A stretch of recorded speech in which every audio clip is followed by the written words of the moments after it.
Finally, this is what Vegeta fans have been waiting for probably over 15 years. It looks like Vegeta got a credible transformation.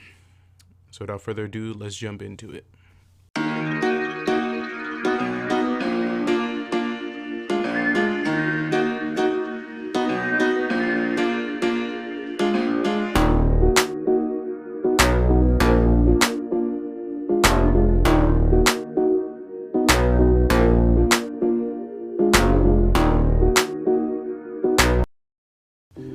So this chapter begins with the Cerealians, or the civilians on planet Cereal, driving away due to the battle that just went on with Goku and Granolah. And the next scene we see is Vegeta and Granolah having a conversation where Granolah basically says he was saving his energy so he could go against Frieza, who he thinks are Goku and Vegeta's boss. But Vegeta says that he parted ways with Frieza's army a long time ago, and as far as he's concerned, he still considers Frieza a foe. But Granolah doesn't believe what Vegeta's saying. This is probably due to his hatred of the Saiyans because of what they did to his planet. Vegeta then lets him know that the destruction caused by the Saiyans happened while he was still a child, and that him and Goku had nothing to do with the destruction. And Granolah says, "Be that as that may, I will have my revenge against all Saiyans." So this just lets me know that Granolah, while he does realize that Goku and Vegeta aren't enemies of his, he still has so much hatred for the Saiyans that he's willing to exterminate all Saiyans. After that, Vegeta says, "I expected as much. If that's your stance, then why should I hold back?" And then we see Vegeta transform into Super Saiyan Blue evolution, which is his most powerful form. And he begins to attack Granolah with some destruction techniques that he learned from Beerus, just by rising the rocks from the ground and then basically Hakkaiing them. Granolah easily dodges and states that your destructive power is lacking, so you make up for it in quantity. And then Granolah says, "Let me illustrate the gulf between us." He then picks up a rock and then Hakkai's it, seemingly, and then does a gut punch to Vegeta. Vegeta then tries to blast Granolah. Granolah dodges, and from this point on, it's just Granolah going against Vegeta, and the fight is actually pretty well animated. I thought this fight was a little too competitive considering how strong Granolah is. He did one tap Ultra Instinct Goku, but he does land a lot of solid punches on Vegeta. But I was just happy to see that Vegeta did not get one tapped, and he's dodging a lot of Granolah's blasts, flying around. Granolah then decides to charge up what appears to be a bow and arrow technique, where he pulls one finger back and aims directly at his opponent.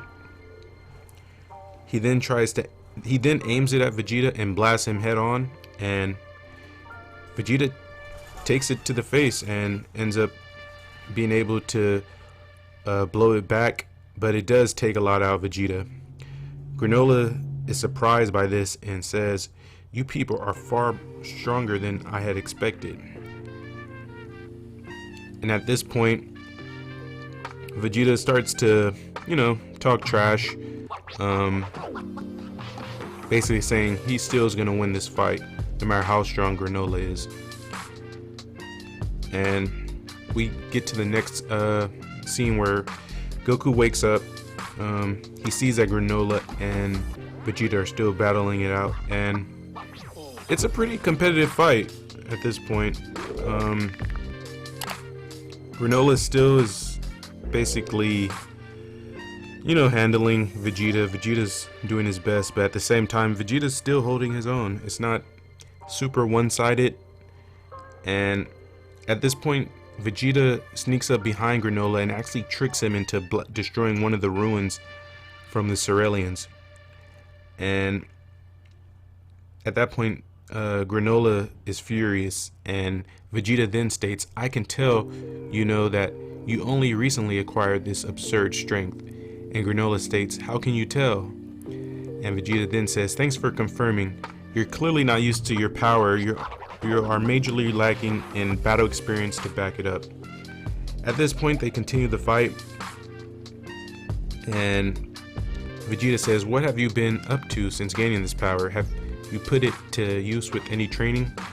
And Granolah then states angrily, "Training no need," and then kicks Vegeta pretty intensely in the stomach, and then states, "Witness the gap in our power and admit defeat," saying, while taking that kick, Vegeta is able to grab onto Granolah's leg and does a slamming elbow into Granolah's leg, trying to break it. Granolah's actually in physical pain at this point.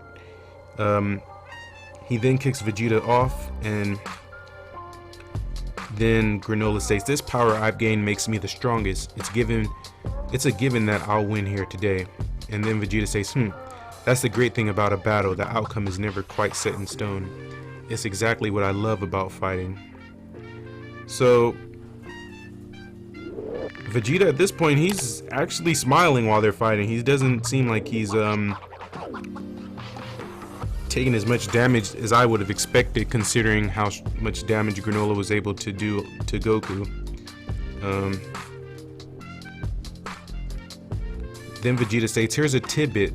Strongest, second, strongest rankings are well and good, but they only reflect a moment in time. Once that moment has passed by, it's nothing but history. Take me, for instance. I'm already stronger than I was a few minutes ago. I've grown more and more powerful throughout this dance of ours." So this lets us know that while they were fighting, Vegeta has been getting stronger, which explains why he's able to keep up with Granolah at this point in time, considering Granolah is stronger than Ultra Instinct Goku. And at that point, Granolah says, "Good enough reason for me to finish you off now." He then tries to pierce through Vegeta's stomach, and Vegeta's able to grab his leg and lessen the damage that's taken, but it still is able to pierce his armor and cause him to cough up blood. And Granolah is smiling, and Vegeta then picks up his head and says, "There's no planet to protect, no people to save, just me immersed in battle. My happy place, just the thing to get a battle-crazed Saiyan blood pumping." So this is actually a unique fight for Goku and Vegeta. Most of their fights up until this point have basically been, we need a fight to save the world. It's never been just testing my limits just to see how strong I am and just fighting a strong opponent. So this causes Vegeta to undergo an evolution in strength where he starts to charge up his ki, like he's transforming. And Granolah is shocked, and the aura that Vegeta's producing actually pushes back Granolah, and looks like some dark flames is surrounding Vegeta. And Goku then states, "Vegeta's chi just changed. Feels like God chi to me, but not just any old God ki." And Granolah is still shocked. He tries to blast this aura that Vegeta's creating, and it's just not working. It's not able to penetrate. And Granolah then states, "What now?" And this is when we see Vegeta's new transformation. He basically looks like Super Saiyan 3 with shorter hair, and his pupils are a little bit different from Super Saiyan 3, but Granolah is shocked by what he sees, and Vegeta then states, "A god of destruction taught me that power derived solely from instinct is unbounded." And that's where the chapter ends. We see Vegeta's new form. I'm not sure exactly how strong this form is, but if I had to guess, it's a lot more powerful than Vegeta's previous forms up until this point. I would say it's probably up there with at least Ultra Instinct Omen, if not more powerful than that. At this point, it's just really hard to gauge, considering Vegeta's never gotten a power boost to this magnitude, so I don't want to oversell it, but just based off visuals, I would assume it's puts him in a league of his own along with Goku. So was if you're a Vegeta fan, you'll probably give this chapter probably a 10 out of 10. I'm excited for next week's chapter, but if you like anything I had to say, please drop a like, please subscribe. I'm trying to reach 100 subscribers, so every subscription helps. And leave a comment. Do you think Vegeta's going to get the W? Do you think Vegeta's strength puts him above Goku? Let me know your thoughts in the comment sections below. But thanks for watching. Till next time, peace.